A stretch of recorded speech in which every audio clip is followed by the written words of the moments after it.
நாட்டில் நடந்து கொண்டிருக்கும் சில அநியாய அட்டூழியங்கள் இந்த அரசாங்கம் பார்த்து கொண்டு இருக்கின்றதா என்ற ஒரு சந்தேகம் ஏற்படுகின்றது.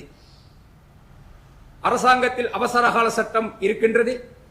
எனவே இந்த அவசரகால சட்டத்தின் ஊடாக கொலை செய்பவர்கள் கைது செய்யப்பட வேண்டும், இனவாதத்தை தூண்டுபவர்கள் உடனடியாக கைது செய்து சிறையில் அடைக்கப்பட வேண்டும்.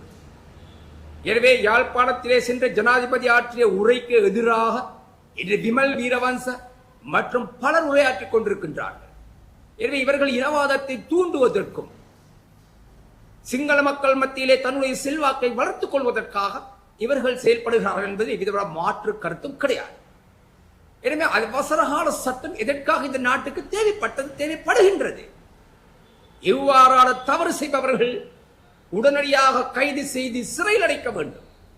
விமல் வீரவன்ச போன்றவர்கள் வீதியிலோ வீட்டிலோ பாராளுமன்றத்திலோ இருப்பதற்கு தரமானவர்கள் அல்ல. அவர்கள் இருக்க வேண்டிய இடம் சிறைக்கூடம், சிறைச்சாலை என்பதை எவரும் மறந்து விடாதீர்கள். எனவே ஜனாதிபதியே, இவ்வாறான இனவாதத்தை ஏற்படுத்தும் இந்த பெரும்பான்மை அரசியல்வாதிகளை தயவு செய்து அவசரகால சட்டத்தினூடாக கைது செய்து சிறையில் அடையுங்கள், அல்லது அவசரகால சட்டத்தை நீக்கிவிடுங்கள்.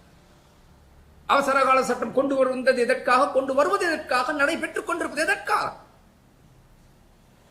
ஆதலால் பிரயோசனமற்ற ஒரு சட்டத்தை வைத்துக் கொண்டு அரசாங்கம் நடத்துவதில் அர்த்தமில்லை.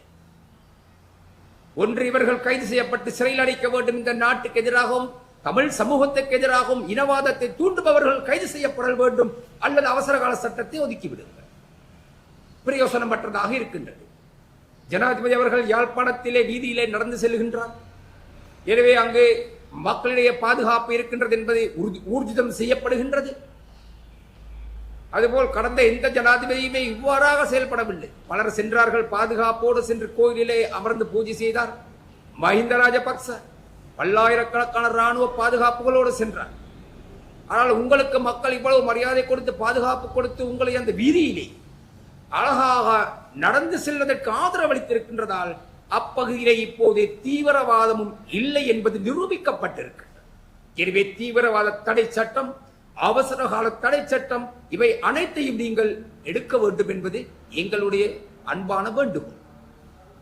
2009ஆம் ஆண்டு யுத்தத்தின் பின்பு எந்த சந்தர்ப்பத்திலும் ஒரு LTTE கூட கைது செய்யப்படவில்லை.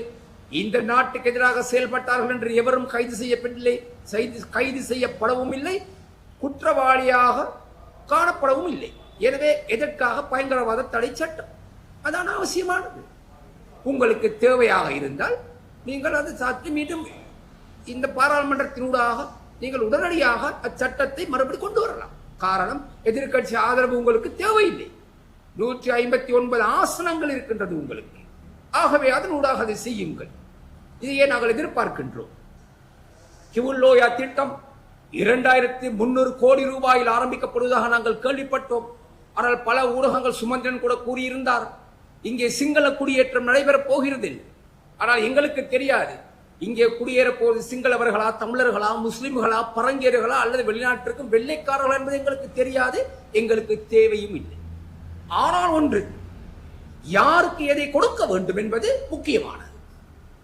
இன்று இந்த நாட்டில் உள்ள பெரும்பான்மை சமூகம், இந்த சிங்கள சமூகம் அரசாங்கத்திடவோ அல்லது ஊடகத்தின் ஊடாகவோ போராட்டமோ நடத்தினார்களா நாங்கள் வடக்கிலே போய் குடியேற வேண்டும் என்று? இல்லை, கிடையாது, கிடையவே கிடையாது. அப்படியானால் நீங்கள் எதற்காக அவர்களை அங்கு குடியேற்ற முயற்சிக்கின்றீர்கள் என்று உங்களிடம் கேட்கவில்லை, கூறுபவர்களிடம் கேட்கின்றனர். எனவே அவ்வாறான திட்டங்கள் உங்களிடம் இருப்பின் அதை நீங்கள் மறந்து விடுங்கள் தயவு செய்து. யாருக்கு என்ன வேணும், எது வேணும், எப்போது கொடுக்க வேண்டும் என்பதை தீர்மானிக்க வேண்டியது இந்த நாட்டின் தலைவனுடைய கடமையாகும். எனவே கடந்த காலங்களிலே மண் சரிவு, நீரினால் பாதிக்கப்பட்ட மலையக மக்களுக்கு இருப்பிடம் இல்லாமல் இருப்பதை நாம் அனைவரும் அறிகின்றோம். ஆகவே இந்த மலையகத்திலே இருக்கும் இந்த தமிழர்களை நீங்கள் அங்கே குடியேற்றுங்கள். உங்களுக்கு ஒரு பெரிய நல்ல பெயர் உண்டாகும். உங்களுடைய பெயர் பொன் எழுத்துக்களால் பொறிக்கப்படும். இதில் எவ்விதமான மாற்று கருத்தும் கிடையாது. எனவே சில தவறான அறிக்கைகள் வருகின்றதா என்பது எங்களுக்கு தெரியவில்லை. திட்டத்தை பற்றி நாங்கள் அறிந்திருக்கிறோம். 2300 கோடியில் ஆரம்பிக்கப்படுகிறது என்று. எனவே இத்திட்டத்தை நீங்கள் அப்பாவிகளாக வீடுகள் இல்லாமல் கடந்த காலங்களிலே பாதிக்கப்பட்ட மலையகத்தில் இருக்கும் தமிழர்களுக்கு நீங்கள் கொடுப்பீர்கள் என்று நாங்கள் எதிர்பார்க்கின்றோம். காரணம், உங்களை இந்த நிலைக்கு கொண்டு வந்தது. அனைத்து மாவட்டத்திலும் உங்களை வெற்றி பெற வைப்பதற்கு ஆதரவளித்தவர்கள் தமிழர்களுக்கும் ஒரு பங்கு இருக்கின்றது. சுதந்திரத்துக்கு பின்பு எந்த சிங்கள தலைமைத்துவ கட்சியும் யாழ்ப்பாணத்தில் வெற்றி பெறவில்லை. முதன்முறையாக நீங்கள் வெற்றி பெற்றிருக்கின்றீர்கள். உங்களுடைய என்பிபி அரசாங்கம் யாழ்ப்பாணத்தில் இவை பொன்னெழுத்துக்களால் பொறிக்கப்பட வேண்டியவை. இதை தொடருங்கள், கைவிட்டு விடாதீர்கள். உங்கள் சேவைகளை மிக அழகாக, இலகுவாக, தரமாக, தன்மையாக இந்த தமிழ் மக்களுக்கு செய்யுங்கள் என்று கேட்டுக்கொள்கின்றோம். அவசர கால சட்டம் எடுக்கப்படுகின்றது, ஒதுக்கப்பட வேண்டியது. தீவிரவாத சட்டத்தையும் தடை சட்டத்தையும் ஒதுக்கிவிடுங்கள். அப்போது இந்த நாட்டில் எவ்விதமான பிரச்சனையும் இல்லாமல் தமிழ் மக்கள் நிம்மதியாக இருப்பார்கள். தேர்தலுக்கு முன்பாக தாங்கள் கூறியிருந்தீர்கள், கௌரவ ஜனாதிபதி அவர்களே, கைது செய்யப்பட்ட அனைவரும் விடுதலை செய்யப்படுவார்கள் என்று. விடுதலை புலிகள் சந்தேக நபர்களாக, அரசியல் கைதிகளாக இருந்தவர்கள் விடுதலை செய்யப்படுவார்கள் என்று கூறினீர்கள். ஆனால் இதுவரை எவரும் விடுதலை செய்யப்படவில்லை. இவை அனைத்தையும் நம்பிதான் மக்கள் உங்களுக்கு வாக்களித்தார்கள். ஆகவே இது சம்பந்தமாக சற்று சிந்தித்து செயல்பட வேண்டும். தமிழ் மக்கள் மிக அழகாக வாழ்ந்து கொண்டிருக்கும் இந்த காலகட்டத்திலே தமிழ் கூட்டமைப்பு இந்த நாட்டில் மாத்திரமில்லாமல் உலகளாவிய ரீதியிலே இலங்கை தமிழர்களை ஒரு கேவலமான நிலைக்கு தள்ளப்பட்டிருக்கின்றது. காரணம், இவர்கள் கட்சியின் உட்பூசல். உங்களுக்கு ஸ்ரீதரனை விலக்கிவிட்டு சுமந்திரன் பதவிக்கு வர வேண்டுமாக இருந்தால், பாராளுமன்றத்துக்கு வர வேண்டுமாக இருந்தால் அதை நீங்கள் செய்யுங்கள். சட்டப்படி ஊடகங்களை அழைத்து தினசரி ஒவ்வொருவரும் ஒவ்வொரு கருத்து கொடுக்காதீர்கள். இதனால் உலகமே தமிழர்களை மிக கேவலமாக, அநாகரிகமாக பேசுகின்றார்கள். காரணம், தமிழர்களுக்குள்ளே ஒரு தமிழ் கட்சிக்குள் இவ்வளவு கேவலமாக நடந்து கொடுத்த ஒரு பதவிக்காக உங்களுக்கு வெக்கம், மானம், ரோசம், சூடு சொரணை சுமந்திரனுக்கு இல்லாமல் இருக்கலாம். இது தனியாக சுமந்திரனுக்கு கூறப்படும் பெயர் அல்ல, சூட்டப்படும் நாமமும் அல்ல. வெளியிலிருந்து பார்ப்பவர்கள், இந்த நாட்டிலே இருக்கும் பெரும்பான்மை சமூகம் கூறுவது என்ன? தமிழ் கட்சிகளிலே இவ்வளவு சண்டையா, பதவிக்கு இவ்வளவு போராட்டமா, ஏன் இந்த தமிழர்கள் இவ்வாறு நடந்து கொள்கிறார்கள் என்று கேட்கின்றார். அப்போது பாதிக்கப்படுவது நாங்களும் தான். காரணம், எங்களுக்கு வெக்கம், மானம், ரோசம், சூடு சொரணை இருக்கின்றது. எங்களுடைய சரீரத்திலே ஓடுவது தன்மான தமிழனுடைய ரத்தம்.